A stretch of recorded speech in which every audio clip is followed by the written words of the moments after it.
Fala galerinha, estamos com ele aqui agora, ele que foi um dos maiores aí, sociólogos, antropólogos, escritores do Brasil, e sobre uma polêmica,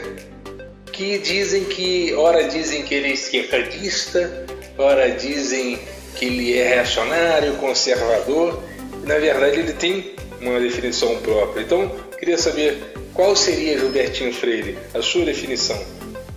Nós estamos usando uma porção de palavras sem sentido.